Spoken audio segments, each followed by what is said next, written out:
آپ کیا سمجھتے ہیں یہ اللہ کے نیک بندے توبہ نہیں کرتے ہوں گے؟ یہی تو توبہ کرتے ہیں۔ انہی کی توبہ کے نتیجے میں تو ہم جیسے بے حیا اور گناہگار لوگ زندہ ہیں، انہی لوگوں کی وجہ سے۔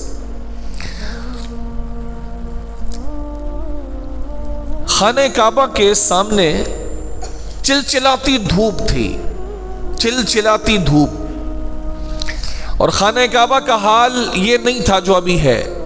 ابھی تو بہترین ماربل لگے ہیں، تیز دھوپ میں بھی گرمی کا احساس نہیں ہوتا۔ ماشاءاللہ جنہوں نے بھی یہ کام کروائے اللہ ان کو جزائے خیر عطا فرمائے۔ پہلے یہ حال تو نہیں تھا، تو کنکریاں بچھی تھیں، کنکریاں، اور کنکریوں پہ لوگ چلتے تھے، اور وہ دھوپ کی وجہ سے وہ کنکریاں انگارے کی طرح کام کرتی تھی، بالکل گرم ہو جایا کرتی تھی۔ تو لوگ طواف کر رہے ہیں، طواف کر رہے ہیں۔ طواف کے دوران لوگوں نے دیکھا کوئی اللہ کا بندہ ہے جو اتنی سخت گرمی میں ان کنکریوں کے اوپر پیشانی رکھ کر کے اللہ سے بار بار معافی مانگ رہا ہے، یا اللہ مجھے معاف کر دے، یا اللہ مجھے معاف کر دے، یا اللہ مجھے قیامت کے دن لوگوں کے سامنے رسوا مت کرنا، اور اگر تو نے مجھے معاف نہیں کرنا ہے، اگر تو نے مجھے معاف نہیں کرنا ہے تو تو مجھے قیامت میں اندھا اٹھانا، تاکہ میں لوگوں کو دیکھ کر شرمندہ نہ ہوں، مجھے نہ پتا چلے کہ کن لوگوں کے سامنے مجھے شرمندہ کیا جا رہا ہے، میں کم سے کم لوگوں کو نہ دیکھ سکوں، لوگ مجھے دیکھیں۔ اگر تیرا ارادہ ایسا ہی ہے تو ایک مہربانی کرنا، مجھے اندھا کر دینا، تاکہ میں نہ دیکھوں کہ کس کس کو میرے بارے میں پتا چل رہا ہے۔ یہی دعا چل رہی ہے، لوگ طواف کر رہے ہیں، اور اللہ کا ایک بندہ کنکریاں جو گرم ہیں ان پر سر رکھ کر کے ایک ہی دعا کر رہا ہے، بار بار۔ ایک چکر ہو گیا لوگوں کا، اس کی دعا یہی چل رہی ہے، دوسرا ہو گیا دعا یہی چل رہی ہے، تیسرا ہو گیا یہی چل رہی ہے۔ لوگوں نے ساتھ ساتھ پھیرے لگا لیے، اس بندے کی یہ دعا ختم ہی نہیں ہو رہی ہے،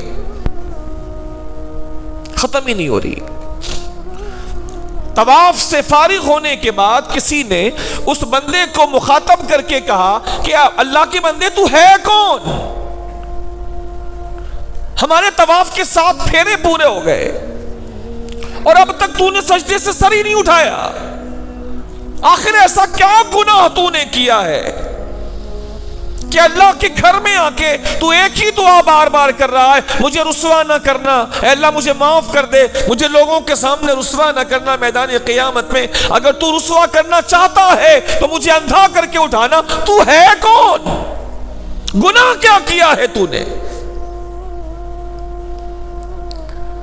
جب پوچھنے والے نے یہ پوچھا اور لوگوں کا مجمع جمع ہو گیا تھا کہ دیکھیں تو ہے کون، اتنا بڑا گناہگار کون ہے جو اس طرح رو رو کے گڑگڑا گڑگڑا کے ایک ہی دعا کر رہا ہے، ہمارا طواف ختم ہو گیا، اس کی ایک ہی دعا پوری نہیں ہوئی۔ اللہ اکبر۔ جب پوچھنے والے نے پوچھا اور اٹھانے والے نے سر اٹھایا نا، تو چہرہ دیکھ کے لوگوں کی چیخ نکل گئی، کوئی اور بندہ نہیں تھا، سرکار غوث اعظم رضی اللہ تعالیٰ عنہ،